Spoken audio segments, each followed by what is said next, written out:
Makan dulu. Ya, selamat siang Beda. Selamat siang Bu. Ini Zeda yang cek saya tadi pagi. Iya Bu. Apa kabar Zeda? Alhamdulillah baik Bu. Sama siapa kemarin? Sendiri? Baik. Sebelumnya sudah pernah konsul? Belum. Baik, saya jelaskan dulu. Jadi konsul itu pemberian bantuan kepada saya konsul. Dan Beda itu yang menceritakan masalahnya. Mbak, baik boleh kenal. Boleh Bu. Apa masalahnya Beda? Ada Bu, kawan saya, dia kalau di pesantren itu nggak ada kawan, kayak sendiri gitu. Tapi ketika orang membutuhkan dia mau bantu dia.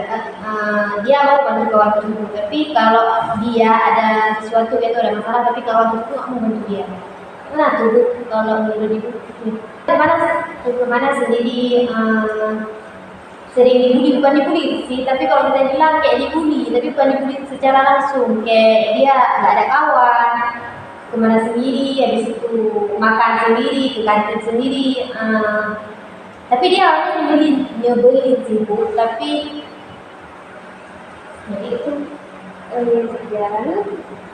lalu sekali tingkah laku dia membuat kita kesal, sampai kalau kita mau kawan sama dia kita karena Jadi itu kayak gitu. Saya merasakan apa yang dia rasakan. Kalau boleh saya tahu, dia itu bertahan nggak sampai tamat? Alhamdulillah dia bertahan Bu. Walaupun dia selalu kayak dibully, tapi dia dari kelas 1 sampai kelas 6 dia bertahan sampai tamat. Walaupun banyak dalam kehidupan dia selalu ada pemulihan, tapi pemulihannya enggak secara langsung. Kayak kalau kita bilang enggak nampak gitu. Nampak. Orang tuanya tahu nggak kalau dia dibully? Kemungkinan enggak tahu. Sebelumnya dia ada saudara di situ, ada kakak atau alumni? Ada, tapi alumni. Oh, sebelumnya. Baik, saya mau kesimpulan sementara kawan saya dulu sering dibully. Iya. Ada kawan. Jika dia tuh gak mungkin orang besar. Lanjut terus. Ceritain dia dulu. Ya Bu, dia kayak itu seperti itu. Tapi sekali saya yang lihat dia karena nggak ada kawan. Jadi rencana dia ke depannya itu Dia jangan nyebut lagi. Kalau kita bilang dia dengerin kayak gitu. itu. Saya merasakan hal ini sangat tidak dalam hidupnya. Ya, Bu. Dia ada masalah itu menciptakan apa? Karena kan keterbatasan kawannya yang nggak ada kawan. Ya, semoga apa yang dia itu semakin semangat juga ya. Semoga kan ada tuh apa ada ini kesan kebahagiaan. Bagaimana perasaan dia setelah berbincang-bincang dengan kamu? Sedikit juga itu karena udah kasih tahu sama ibu kenal salahnya. Ada lain yang ingin dia sampaikan? Kayak mana Bu, kalau kita buat dia biar nggak dibully lagi, mungkin ada saran dari ibu. Mungkin lebih perhatiin bagaimana lebih elak sikap dia aja. Jadi dia perhatiin dia itu gimana mungkin dianya kan kita nggak tahu kan mungkin jadi kita kita dia tuh kalau dia ada kayak gitu dia tapi dia begini jadi kita nggak usah tanya itu bulan-bulan gitu. Kita harus tahu gimana dulu dia ya. Saya begitu. Jangan lupa untuk kita saja sampai di sini hasilnya. Kalau saya tidak ingin cerita lagi sama saya. Terima kasih banyak Bu.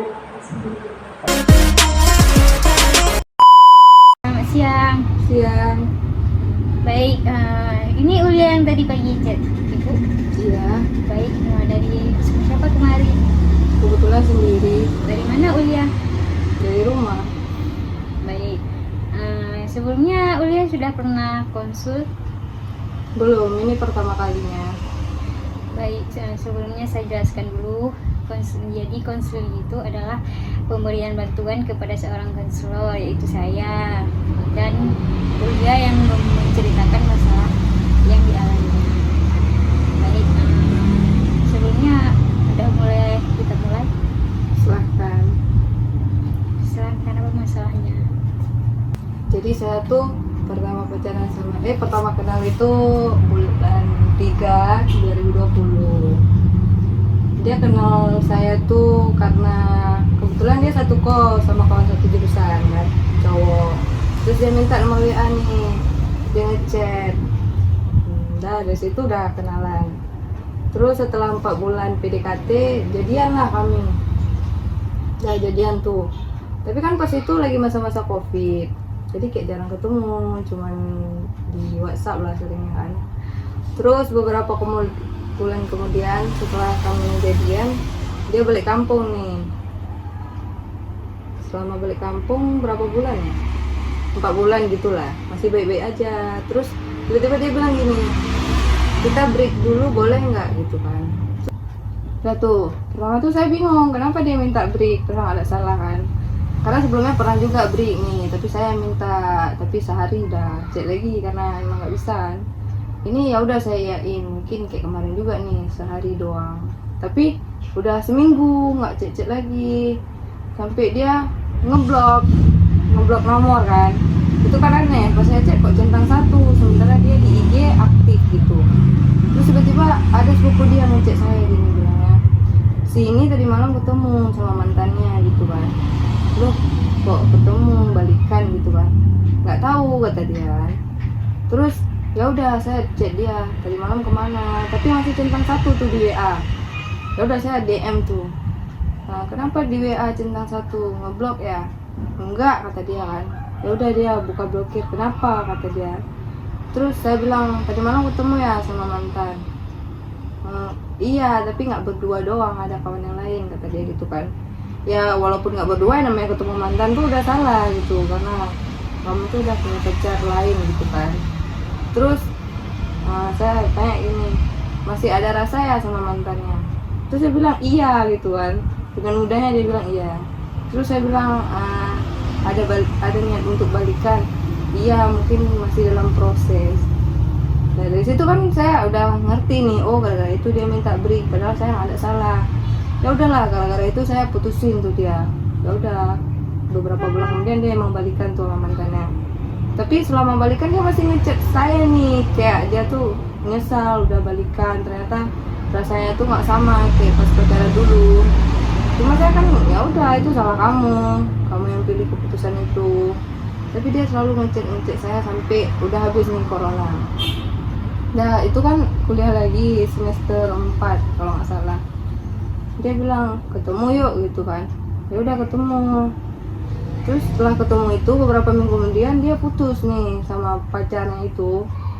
Ya udah dari situ kami dekat lagi. Tapi saya kayak udah nggak ada perasaan apa-apa gitu kan. Ya udah deket-deket aja. Cuman setelah beberapa bulan deket lagi, saya punya perasaan lagi nih.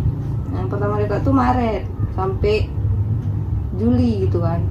Terus tiba-tiba dia bilang, bukan dia yang bilang, kawan dia, si ini udah pacaran ya sama anak jurusan sebelah gitu kan. Terus saya kayak bilang, hah? Sejak kapan dia pacaran? Perasaan dia nggak pernah bilang tuh lagi dekat sama cewek kan. Sampai dia udah jadian itu pun nggak bilang. Cuma saya nanya sama dia, beneran udah pacaran sama cewek ini? Terus saya bilang iya udah. Ya udah gitu kan. Merasa dipermainkan kedua kalinya, ya udah ngeblok lagi nih. Giliran ngeblok beberapa bulan. Terus sampai 2022 baru membuka blog lagi karena emang udah nggak ada rasa apa-apa kan. Terus dia pun udah masih pacaran sama cewek itu. Sampai kemarin tuh kami KKN, beda nih kelompok.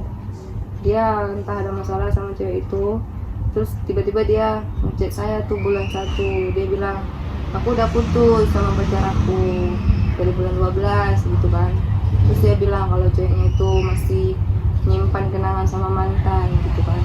Ya udah dari situ saya sebenarnya bodoh ya. Tiap dia udah tahu tuh saya kayak gak respon, walaupun ujungnya tahu bakalan gimana kan. Jadi dari bulan 1 dia ngechat saya lagi, ya udah kami chat lagi, sering ketemu, pernah jalan juga kan. Terus tiba-tiba dia bilang balikan yuk gitu kan. Terus saya kayak merasa mungkin dia main-main bercanda, jadi saya bilang enggak lah, nggak mau pacaran dulu. Ya udah pertama tuh ya udah dia pun nggak apa-apa gitu kan, kami mesti ketemu tuh. Terus pas akhir bulan 2 udah nggak chat lagi. Mungkin dia ya marah gitu kan karena saya nggak terima ajakan balikan dia. Terus ya udah nggak pernah ngomong-ngomong lagi, cuman sekali dia pernah komen-komen story WA atau IG chat lah. Terus saya mikirnya dia udah balikan lah ini sama mantan kemarin kan, mungkin karena dia bukan tipe orang yang bisa nggak pacaran lama gitu, kayak baru putus adalah cewek lain. Tapi sampai sekarang dia nggak punya pacar ternyata, karena dia pernah bilang sama saya kayak gini, kalau aku nggak balikan sama kamu ya udah aku nggak pacaran lagi sama cewek lain gitu. Ya udah sampai sekarang dia pun masih jomblo, kalau ketemu di kampus ya udah ngomong-ngomong gitu aja. Tapi mantan dia yang kemarin itu tiba-tiba follow di IG saya gitu kan, kayak kepo. Karena saya emang gak ada rasa apa-apa lagi sama dia, cuman ya niat untuk tahun aja. Oh iya, kalau boleh saya tahu sebelumnya dia apakah Ulia tahu kalau dia tuh masih berkomunikasi dengan mantan dia? Mantan yang ini kemarin itu sekitar 2 minggu lalu saya pernah lihat tuh orang tuh lagi berdua, nggak berdua maksudnya pergi bareng gitu kan ke salah satu acara kampus.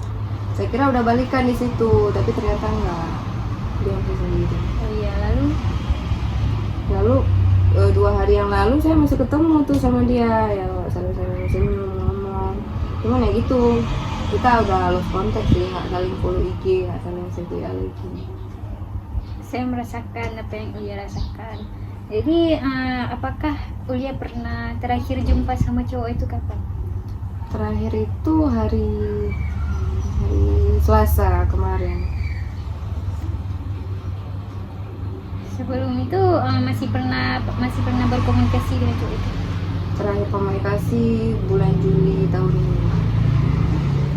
Apa yang Ulia rasakan sekarang? Sebenarnya saya pun bingung ya sama diri sendiri, kayak waktu diajak balikan nggak mau, tapi saya tuh nggak mau kalau dia punya pacar lain. Tapi saya juga nggak mau balikan lagi karena saya takut nanti putus lagi dengan alasan yang sama. Ulia tampak kecewa dengan sikap seseorang yang Ulia ceritakan. Jadi rencana Ulia ke depannya itu bagaimana? Untuk sekarang saya cuma mau fokus menyelesaikan skripsi saya dan lulus dari kampus itu supaya nggak usah ketemu lagi, dan emang saya benar-benar 100% move on dari dia. Jadi kita ambil kesimpulan sementara Ulia menyukai seseorang itu waktu sudah menjalani hubungan dia meminta break, dan beberapa kali break dia menghilang dan balikan sama mantan. Terus dia minta balik lagi, tetapi Ulianya nggak mau. Baik, setelah berbincang-bincang dengan saya, apa yang Ulia rasakan? Saya merasa lumayan lega ya, karena saya pribadi jarang cerita masalah ini ke orang lain. Jadi setelah berkonsultasi, saya merasa lebih lega. Baik, adakah hal lain yang ingin Ulia ceritakan? Nggak ada. Kalau begitu kita cukupkan sesi konseling kita. Terima kasih sudah mau berbagi cerita dengan saya. Jadi kalau ada masalah atau apa bisa menghubungi saya.